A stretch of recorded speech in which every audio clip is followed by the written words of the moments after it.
तो आज यहाँ हम प्रश्नावली 2.4 करेंगे। ठीक है, तो 2.4 प्रश्नावली का जो यह पहला सवाल है 6.45 गुणे 981.4। ठीक है, मतलब हमें इन दोनों की आपस में गुणा करानी है। तो देखिए, इसे हम इस प्रकार से गुणा नहीं कराएंगे क्योंकि यह जो हमारा चैप्टर है यह लघुगणक से संबंधित है। ठीक है, इसलिए जो यह हमारा गुणा है इसे हम लॉग की सहायता से गुणा करेंगे। ठीक है, तो देखिए हमें इन दोनों संख्याओं की गुणा करानी है, तो जो इसका गुणनफल आएगा तो उस गुणनफल को हम x मान लें। ठीक है, तो माना x बराबर 6.45 और गुणा 981.4। अब देखिए प्रश्नावली 2.3 में जब हमने ऐसे लिखा था तो हमने दोनों पक्षों में लॉग लिया था। ठीक है, तो यहाँ पर भी हम दोनों पक्षों में लॉग ही लेंगे। तो या तो यहाँ पर लिख सकते हैं दोनों पक्षों में लॉग लेने पर, या डायरेक्ट लॉग ले सकते हैं। ठीक है, तो क्या हो जाएगा, log x बराबर,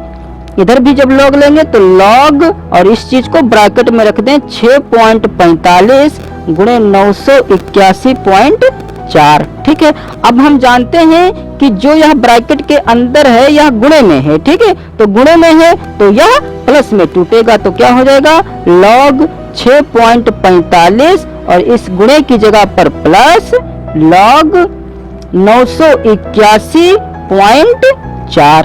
ठीक है, अब हम लघुगण की सारणी देखेंगे तो देखते हैं कि log 6.45 का मान कितना है और log 981.4 का मान कितना है। तो देखिए हम लघुगण की सारणी कैसे देखेंगे, तो जो हमारे पास संख्या होगी, ठीक है, उस संख्या के हम स्टार्टिंग के 2 अंक ले लेंगे और जो 2 अंक हम वहां लेंगे तो जो हमारे पास संख्या प्राप्त होगी वह हम इस नंबर में देखेंगे कि इस नंबर में वह संख्या कहाँ पे है। फिर उसी संख्या का हम तीसरा अंक देखेंगे, तो जो तीसरा अंक होगा वह हम इसमें देखेंगे, जो ये हमारे पास कॉलम बने हुए हैं। तो कॉलम हमारे 0 से लेकर 9 तक होते हैं। ठीक है, यह 0 कॉलम है, यह पहला कॉलम है, यह दूसरा कॉलम है, यह तीसरा है, चौथा, पांचवा, छठा, सातवां, आठवां और नवां।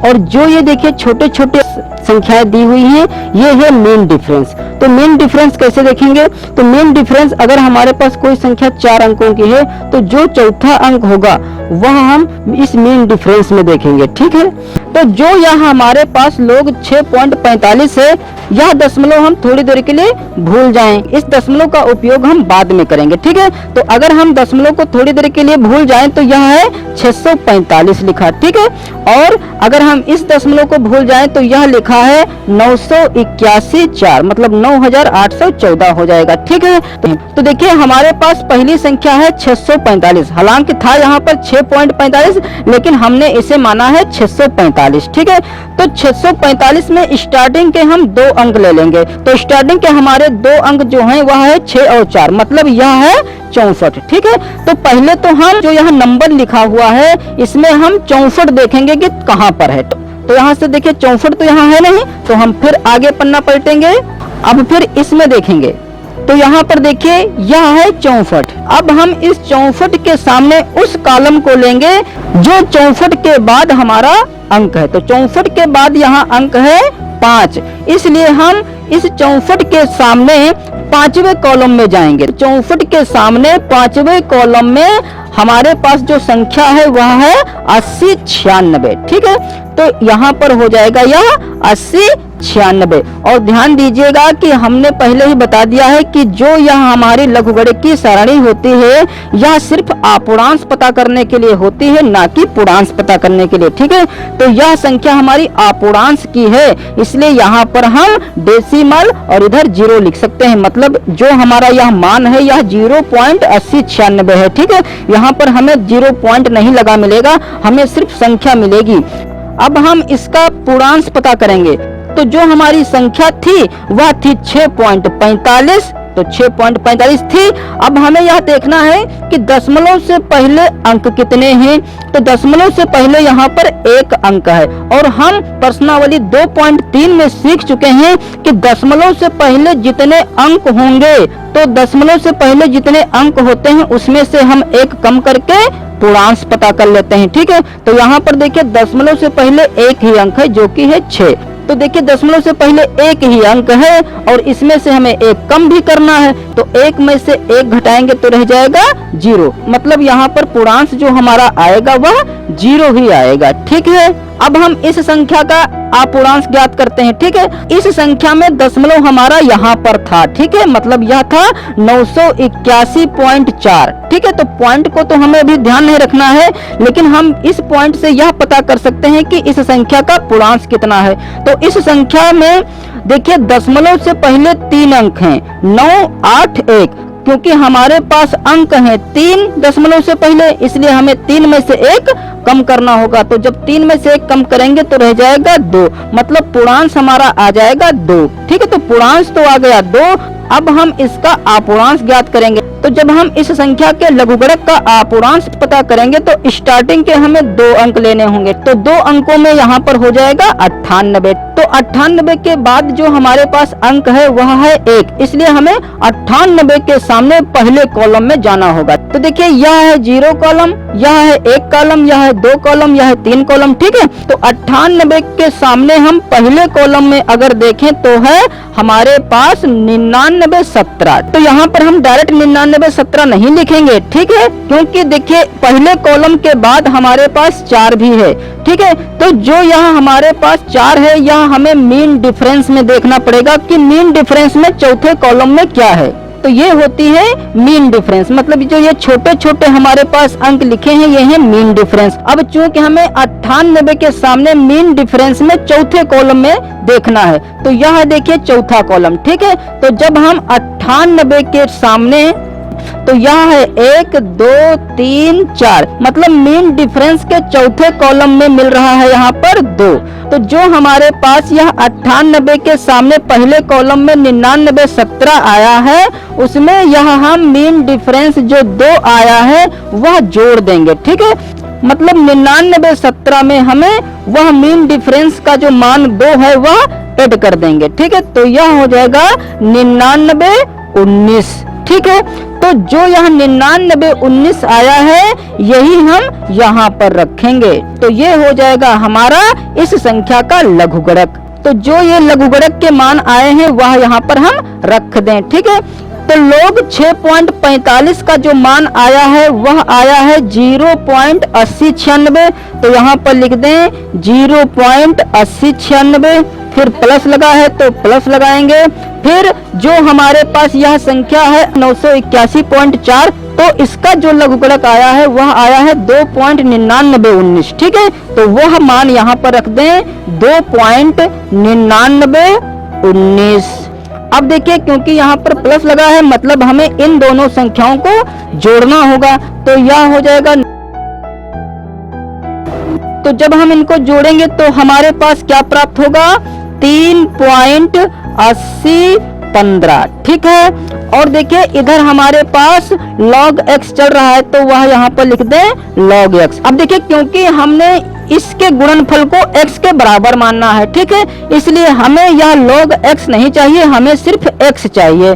तो क्योंकि हमें x चाहिए इसलिए x को इधर ही रखें और जो यह log है इस log को हम इधर भेज दें। तो जब यह log उठकर इधर आएगा तो यह एंटी log में परिवर्तित हो जाएगा। ठीक है, मतलब यह हो जाएगा एंटी log 3.8015। एंटी log को हम प्रतिलघु भी लिख सकते हैं। अब देखिए x का मान ज्ञात करने के लिए हमें इस एंटी log को हटाना होगा। ठीक है, तो एंटी log को हटाने के लिए हमें एंटी log सारणी देखनी होगी। तो एंटी log की सारणी देखने के लिए जो हमारे पास संख्या होगी वह संख्या हम यह 8015 लेंगे।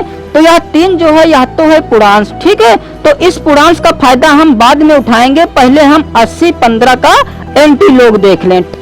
अब देखिए हमारे पास यह है प्रतिलघुगणकीय सारणी। तो जिस संख्या का हमें लघुगणकीय सारणी देखनी है वह संख्या हमारे पास है 8015। ठीक है, तो क्योंकि यह संख्या दशमलव के बाद वाली है इसलिए यहाँ पर हम 0.8015 लिख सकते हैं। ठीक है, तो फिर वही काम हम करेंगे, जैसे लघुगणकीय सारणी देखते थे वैसे प्रतिलघुगणकीय सारणी भी देखेंगे। तो दशमलव के बाद यहाँ पर देखिए 2 अंक हमें लेने होंगे। तो दशमलव के बाद 2 अंक हैं 8 और 0 जो कि है 80। तो अब हमें लघुगणकीय सारणी में हमें 0.80 देखना है कि कहाँ पर है। ठीक है, 0.80 के पहले कॉलम में जाएंगे और जो यह 5 है इसका मान हम मीन डिफरेंस में देखेंगे। ठीक है, तो यहाँ पर देखिए हमारे पास यहाँ पर है 0.80। ठीक है, तो 0.80 के हम पहले कॉलम में देखेंगे। तो 0.80 का पहला कॉलम यह है, क्योंकि यह तो 0 वाला कॉलम है और यह पहला कॉलम है या दूसरा कॉलम है या तीसरा कॉलम है। तो 80 के पहले कॉलम में यहाँ पर हमारे पास है 6324।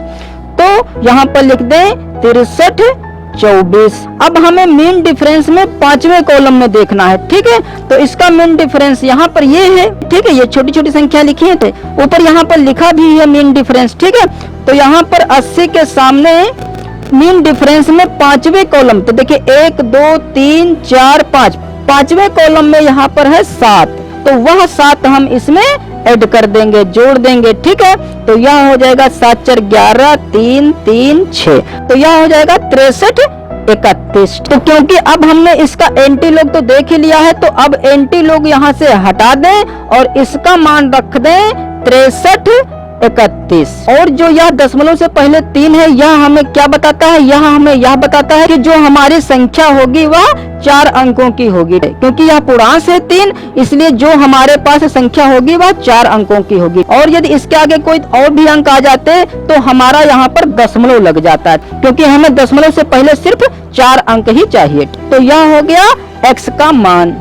ठीक है, और यही हो जाएगा हमारा आंसर। मतलब अगर हम 6.45 की गुणा 9.81.4 की कराएं तो हमारे पास गुणनफल 63 31 आएगा। ठीक है, अगर हम इसकी गुणा डायरेक्ट कराएं तो थोड़ा बहुत ही डिफरेंस आएगा। ठीक है, अतः हमारा आंसर यह हो जाएगा 63 31। तो अब जो है दूसरा सवाल है, इसमें भी हमें गुणा करानी है। ठीक है, तो इसे भी हम x के बराबर मान लें। तो माना x बराबर 0. अब हम दोनों पक्षों में लॉग ले लें, जैसे कि पिछले सवालों में हम लॉग लेते आ रहे हैं। तो दोनों पक्षों में जब लॉग लेंगे तो यह हो जाएगा log x बराबर log, और इन संख्याओं को हम ब्रैकेट में रख दें। अब हम जानते हैं कि यह गुणे में है तो यह प्लस में टूटेगा, तो इसे प्लस में तोड़ लें।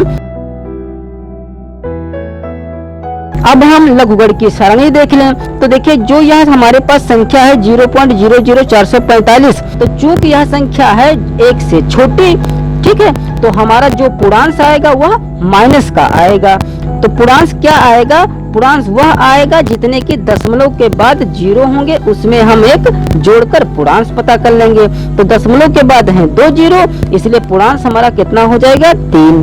पूर्णांक निकालना तो हम पर्सनली 2.3 में जान ही चुके हैं। तो जो इस संख्या का पूर्णांक आएगा वह तो हो जाएगा माइनस का 3, जो कि माइनस हम यहाँ पर लिखेंगे ऊपर। फिर डेसिमल, तो जो यहाँ हमारे पास अब संख्या है 445, इसका हम लघुगणक सारणी की सहायता से देख लें। जो यहाँ हमारे पास 445 है, तो इसके जब हम स्टार्टिंग के 2 अंक लेंगे तो यह बन जाएगा 44। ठीक है, और 44 को हम 5वें कॉलम में देखेंगे। तो यहाँ पर देखिए यह है 44। ठीक है, अब 44 को यदि हम 5वें कॉलम में देखें तो यह तो है 0 कॉलम, यह है 1 कॉलम, यह है दूसरा, तीसरा, चौथा और 5वां। तो 5वें कॉलम में यहाँ पर है 64 84। ठीक है, और देखिए चौथा अंक तो हमारे पास है नहीं, इसलिए जो यह 44 के सामने 5वें कॉलम में मान है 64 84, वही मान हम यहाँ पर रख दें 64 84। फिर प्लस है तो प्लस। अब इस संख्या का लघुगणक ज्ञात करने से पहले हम इसका पूर्णांक पता कर लें। तो हम जानते हैं कि दशमलव से पहले यहाँ पर 2 अंक हैं, तो पूर्णांक हमारा कितना हो जाएगा? 1। ठीक है, तो यहाँ पर लिख दें 1। ठीक है, फिर पॉइंट। अब हम इसका लघुगणक देख लें सारणी की सहायता से। तो यहाँ पर तो स्टार्टिंग के जब हम 2 अंक लेंगे तो स्टार्टिंग के 2 अंक हैं 43, और 43 को हमें चौथे कॉलम में देखना है। ठीक है, तो यहाँ पर देखिए यह है 43, तो इसका चौथा कॉलम है 0 1 2 3 4, तो चौथे कॉलम में यहाँ पर है 63 75। ठीक है, तो इसे पहले हम नोट कर लें। तो यहाँ पर लिख लें 63 75। अब देखेंगे कि चौथा अंक हमारे पास कितना है। तो चौथा अंक यहाँ 6 है, जिसे हमें मीन डिफरेंस में देखना है। तो 43 के सामने अगर हम मीन डिफरेंस देखें छठे कॉलम में, तो 1 2 3 4 5 6, छठे कॉलम में 6 ही है। ठीक है, तो इसमें हम 6 ऐड कर दें। ठीक है, तो जब 6 जोड़ेंगे तो 6 5 11 8 3 6, तो यह हो जाएगा 63 81। तो यहाँ पर लिख दें 63 81। ठीक है, तो जब इसे हम हल करेंगे तो पहले तो हम इसे तोड़ लें। तो यह देखिए हो जाएगा माइनस का 3 और प्लस 0.6484। इसे हम ऐसा लिख सकते हैं ना, फिर प्लस 1, फिर इस दशमलव वाली संख्या को लिख सकते हैं प्लस 0.6381। अब यहाँ पर पूर्णांशों में है माइनस का 3 और यह है प्लस का 1। तो जब 3 में से हम 1 घटाएंगे तो यह रह जाएगा 2, वह भी माइनस का, क्योंकि हम 3 में से घटा रहे हैं और 3 है माइनस का, इसलिए यहाँ पर बचेगा माइनस का 2 और फिर प्लस। अब यह जो हमारे पास दशमलव वाली संख्या है इनको जोड़ लें। तो जब हम 0.6484 में यह 0.6381 जोड़ेंगे तो यह हो जाएगा 1.2865। तो यहाँ पर लिख दें 1.2865। अब यहाँ पर देखिए पूर्णांश में आ गया 1, तो अब इस 1 को हम इस माइनस के 2 में से घटा दें। तो जब माइनस के 2 में से इसे घटाएंगे तो 2 में से 1 घटेगा तो यह रह जाएगा 1 और वह भी माइनस का रहेगा, क्योंकि माइनस के 2 में से 1 घटाए हैं इसलिए माइनस का 1 और डेसिमल 2865। और इधर चल रहा है log x, तो इधर लिख दें log x। ठीक है, अब क्योंकि हमें x का मान ज्ञात करना है इसलिए x इधर ही रखें और इस log को हम उठाकर इधर ले आए। तो जब log को उठाकर इधर लाएंगे तो यह बन जाएगा एंटी log और यह संख्या लिख दें माइनस का 1.2865। अब इस एंटी लॉग को भी हटा दें। तो जब एंटी लॉग को हम हटाएंगे तो हमें एंटी लॉग वाली सारणी देखनी पड़ेगी। ठीक है, तो एंटी लॉग की सारणी हम जानते हैं कि दशमलव के बाद वाली संख्या का देखते हैं, और जो यह 1 है माइनस का, यह हमें यह बताता है कि दशमलव के बाद 1 भी 0 नहीं होगा, इसलिए यह माइनस का 1 पूर्णांश यहाँ पर है। तो हम 2865 का एंटी लॉग देख रहे हैं सारणी की सहायता से। तो स्टार्टिंग के यहाँ पर हम जब 2 अंक लेंगे 28, तो 0.28 को हम छठे कॉलम में देखेंगे और मीन डिफरेंस में 5 पर देखेंगे। ठीक है, तो यहाँ पर देखिए यह है हमारे पास 0.28, तो इसे हमें छठे कॉलम में देखना है। तो जब 0.28 को हम छठे कॉलम में देखेंगे तो 0 1 2 3 4 5 6, तो छठे कॉलम में यहाँ पर है 19 32, तो इसे यहाँ नोट कर लें 19 32। ठीक है, नोट इसलिए किया गया है क्योंकि अभी हमें मीन डिफरेंस भी देखना है। तो मीन डिफरेंस हमें देखना है 5वें कॉलम में। तो जब हम 0.28 के सामने मीन डिफरेंस में 5वें कॉलम में जाएंगे तो यह पहला कॉलम है, दूसरा, तीसरा, चौथा, 5वां। तो 5वें कॉलम में यहाँ पर मीन डिफरेंस में है 2, तो वही 2 हम यहाँ पर जोड़ देंगे। ठीक है, तो यह हो जाएगा 1934।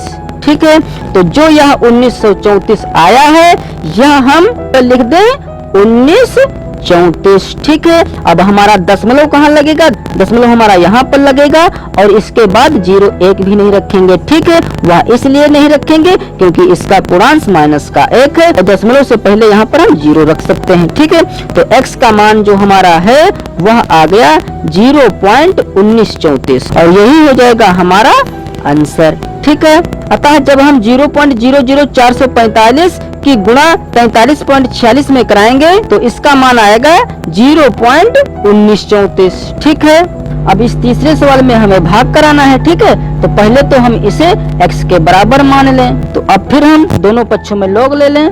अब यह चूंकि भाग में है इसलिए यह माइनस में टूटेगा। अब यह log हम हटा लें, तो log हटाने के लिए हमें सारणी देखनी पड़ेगी। ठीक है, तो पहले तो हम पूर्णांश पता कर लें। तो हम जानते हैं कि दशमलव के बाद 0 1 भी नहीं है, इसलिए जो हमारा पूर्णांश आएगा वह आएगा माइनस का 1।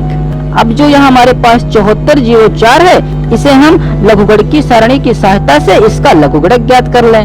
तो स्टार्टिंग के यहाँ पर 2 अंक हैं 7 और 4 जो कि है 74। ठीक है, तो 74 को हमें 0 वाले कॉलम में देखना है। ठीक है, और 4 को हमें मीन डिफरेंस में देखना होगा। ठीक है, तो जब 74 को 0 कॉलम में देखेंगे तो देखिए जब 74 को हम 0 कॉलम में देखेंगे तो यहाँ देखिए 0 कॉलम है, तो 0 कॉलम में यहाँ पर है 86 92, तो इसे यहाँ पर पहले नोट कर लें 86 92।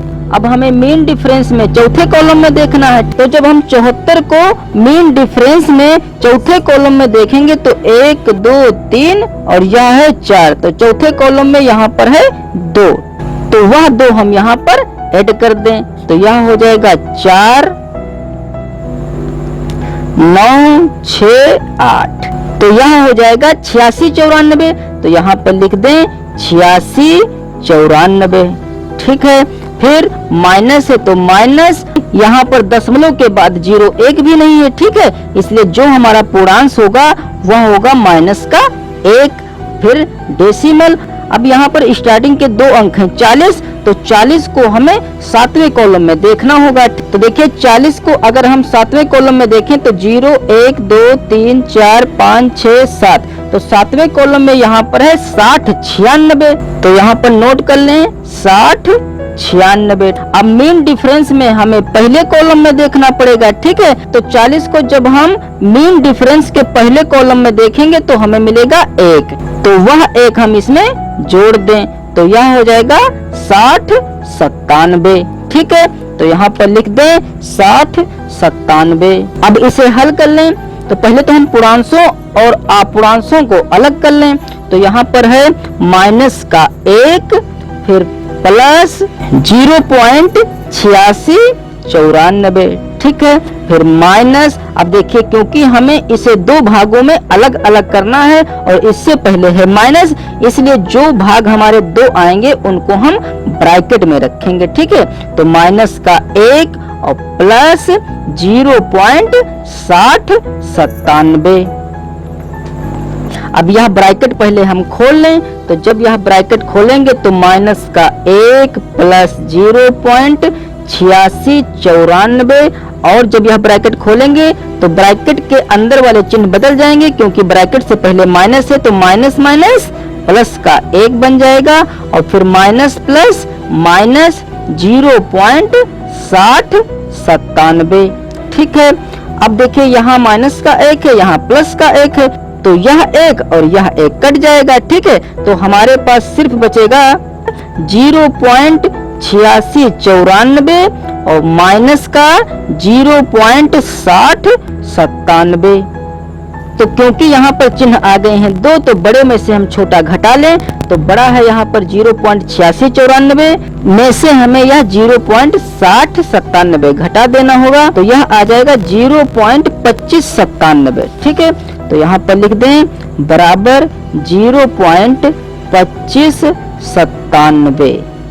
ठीक है, और इधर चल रहा है हमारा log x। अब चूंकि हमें सिर्फ x का मान चाहिए, इसलिए x बराबर इस x को जब इधर लाएंगे तो यह बन जाएगा एंटीलॉग 0.25 97। अब हम एंटीलॉग वाली सारणी देखेंगे, तो स्टार्टिंग के यहाँ पर अंक 2 हैं जो कि है 25, तो 0.25 को हमें 9वें कॉलम में देखना होगा। तो अब हम एंटीलॉग वाली सारणी खोलेंगे, तो यहाँ पर एंटीलॉग वाली सारणी यह है जिसमें हमें 0.25 को 9वें कॉलम में देखना है, तो यहाँ पर 0.25 यह है और जिसे हमें 9वें कॉलम में देखना है। ठीक है, तो यह हुआ 0 1 2 3 4 5 6 7 8 9, तो यहाँ पर 9वें कॉलम में है 18 16, तो यहाँ पर नोट कर लें 18 16। अब मीन डिफरेंस में हमें 7वें कॉलम में देखना है। ठीक है, तो जब हम 0.25 को मीन डिफरेंस के 7वें कॉलम में देखेंगे तो यह 1 2 3 4 5 6 7, तो 7वें कॉलम में है यहाँ पर 3। ठीक है, तो वह 3 हम यहाँ जोड़ देंगे, तो जब जोड़ेंगे तो यह हो जाएगा 18 19, तो यहाँ पर लिख दें बराबर 18 19। अब हमारा दशमलव जो होगा वह कहाँ पर लगा होगा, तो यहाँ पर देखिए क्योंकि 0 पॉइंट से स्टार्टिंग है। ठीक है, मतलब यहाँ पर पूर्णांश हमारा है 0, तो पूर्णांश 0 कब आता है, जब दशमलव से पहले 1 अंक रहा होगा तभी तो पूर्णांश 0 आया, तो हमारा दशमलव यहाँ पर लग जाएगा। ठीक है, क्योंकि दशमलव से पहले यहाँ पर अब 1 अंक हो गया, तो जब हम अब इसका लघुगणक ज्ञात करेंगे तो जो पूर्णांश हमारा आएगा वह 0 आएगा। ठीक है, तो यह हुआ x का मान। ठीक है, तो ये हो जाएगा हमारा आंसर। अतः जब हम 0.7404 में 0.4071 से भाग कराएंगे तो यह आ जाएगा 1.819। अब जो यह चौथा सवाल है 2.632 भाग 0.0045, इसे लोग की सहायता से आप लोग करने की कोशिश करें, हम अगले वीडियो में करेंगे। ठीक है।